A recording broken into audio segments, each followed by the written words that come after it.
Shalom. This week we are reading Parashat Yitro, and of course, central theme of Parashat Yitro is Matan Torah, Ma'amad Har Sinai, the giving of the Torah at the Sinai revelation. What could we say about this event? It's the central theme of everything. It's man's rendezvous with the divine. It's this clear, precise vision of reality. And the Torah tells us here in this week's Torah portion, Hashem said to Moshe, "So shall you say to the children of Israel, you have seen that I have spoken to you from heaven, so don't make any images." And then in Deuteronomy chapter 4, we read, "Has there ever been anything like this great thing? Or has anything like it been heard? Has a people ever heard the voice of God speaking from the midst of the fire as you have heard and survived?" So this was the most amazing, indescribable level of prophecy, knowledge. Our sages tell us that this event also brought healing into the world. It was the source of all well-being, not to mention the fact that there are aspects of this event that are comparable to a wedding between the Almighty and Israel. This was the cutting of the eternal covenant for all time. But what do we really know about Moshe? We've been studying about Moshe since the beginning of the book of Exodus, his arrival on the scene. The man Moshe, our deliverer from Egypt, the lawgiver, the chosen of Hashem, our master teacher, he's still called to this day, the only man about whom the Torah itself uses the title, Ish HaElohim, the man of God, we find in Deuteronomy 33 and Joshua 13, the man whom God himself calls in the book of Numbers the most humble man on the face of the earth. Hashem says about Moshe, my servant. But we know he was only a man. Was he some sort of sublime mystic? Do you think he was a guru who lived in an ivory tower, not in touch with the real world? It would seem that the truth is far from that.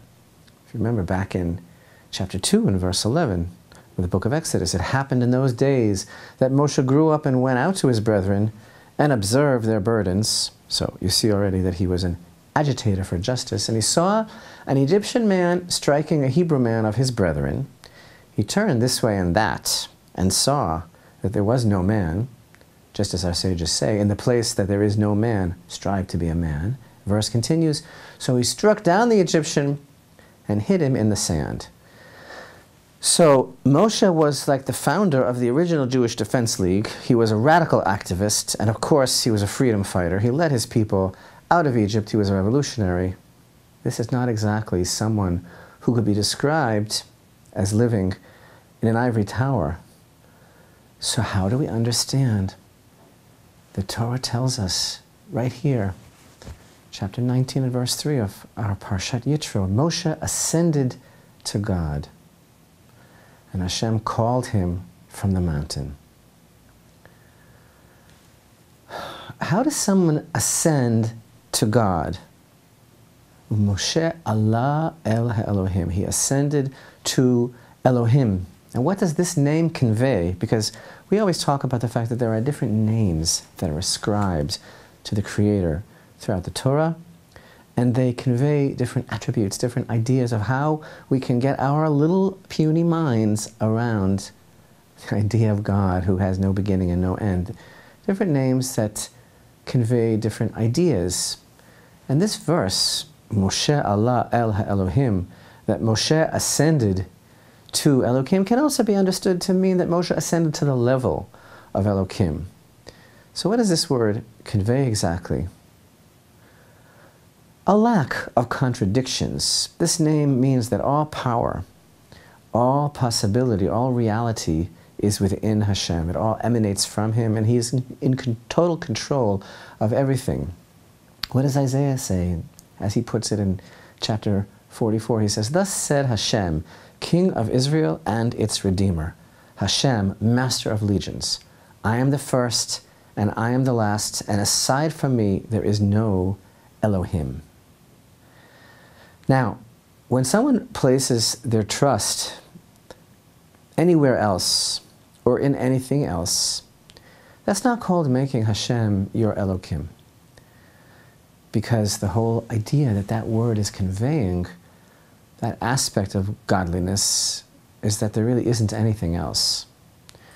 Now, someone who doesn't look towards anything else for trust, doesn't turn anywhere else and turns to nothing but Hashem, and sees that everything is His and everything is in Him, and other than Him there are no powers, that's making Hashem into Elohim. And that person has made Hashem Elohim into God, that Hashem is in complete control.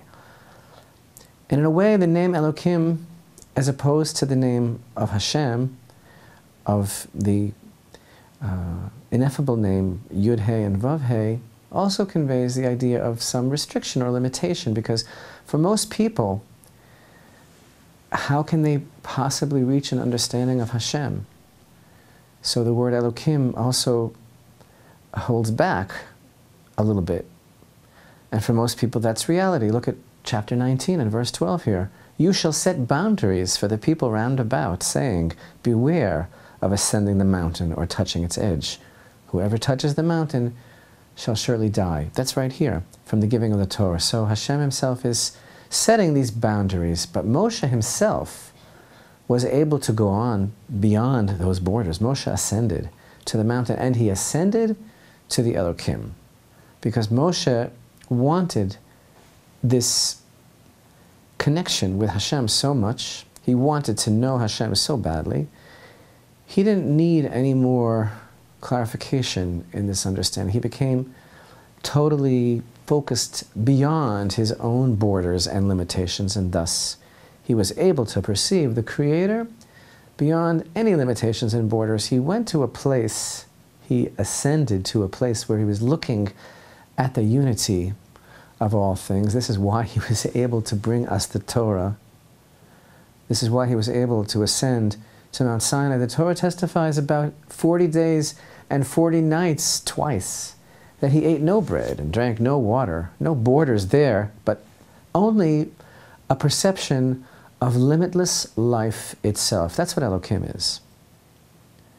Yes, there are things that are contained within casings, there are borders, but Moshe went beyond these borders. He ascended to the mountain. He was able to go on and just be in total unity with Hashem. How could it be? He's a man, only a human being, but he didn't eat, and he didn't drink. There's no borders there in that place. It's limitless life itself. So when a person can rise to that level of the name of Elohim by focusing only on Hashem, then Hashem is helping that person to get to the level of the light of the name of Hashem itself, which Moshe, having perfected his vessel, as it were, the sheath of himself, to the extent that he ascended to the name Elohim, and therefore he was made himself into this sheath. Just as this word nartik, Kabbalists use, the name Elohim is in itself a sheath for the name of Hashem itself. Now, Hashem himself testifies to Moshe and calls him the man of God, Ish HaElohim, the man of God, meaning that Moshe didn't look anywhere else, didn't focus on anything else, didn't turn to anything else, didn't place his trust anywhere, but only fully focused on Hashem, and therefore he was able to ascend to this level. And notice that Moshe himself previously was called himself, strangely, Elohim. Back in chapter 7 of the book of Exodus, Hashem himself said, I have placed you as Elohim to Pharaoh. But there, it was only to Pharaoh. But afterwards, in Deuteronomy 33 and in Joshua 14, for example, he is called the man of Elohim, the man of God. Now, at the time of the Sinai revelation, all of Israel temporarily were on this level. And all of them had this perception. And in Psalms 82 and verse 6, there's a verse, it says there, I said, and it's Hashem speaking, I said, you are Elohim.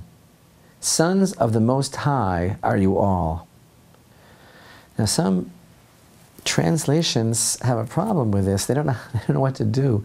So for example, there's a translation that translates Psalms 82:6 as, I said you are angelic.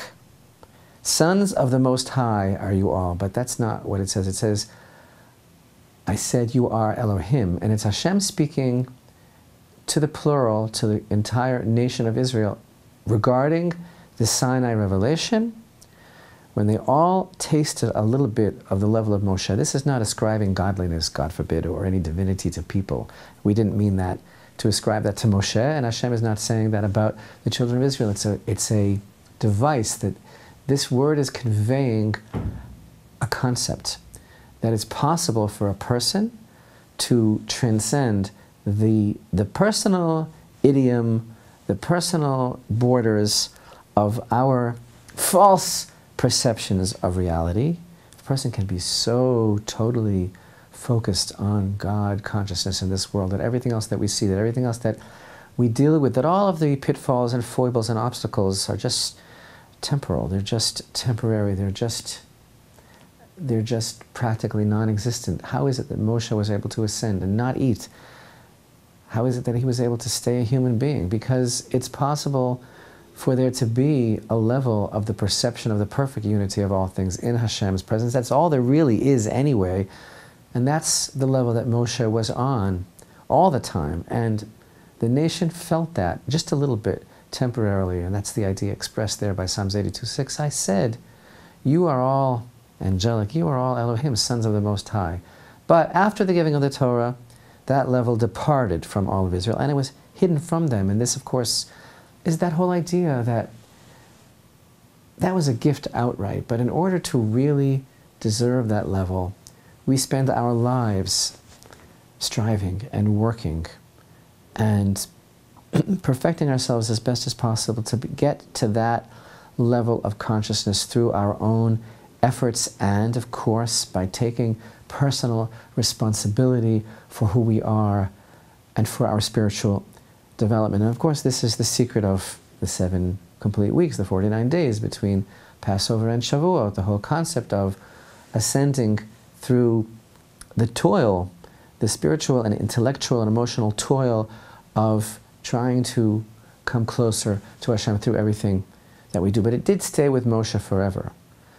And in the future, our sages tell us this level will be returned to all of Israel, and then everyone will have this perception of the perfect unity and reality of Hashem. And this is really what it means, that Moshe ascended to Elohim, that Moshe ascended to God when he received the Torah on behalf of all of Israel, that it's possible for a person like Moshe to go beyond borders, to go beyond limitations, and to be able to recognize with such clarity that there's nothing else, there's no other reality, there's nothing but the total reality of God.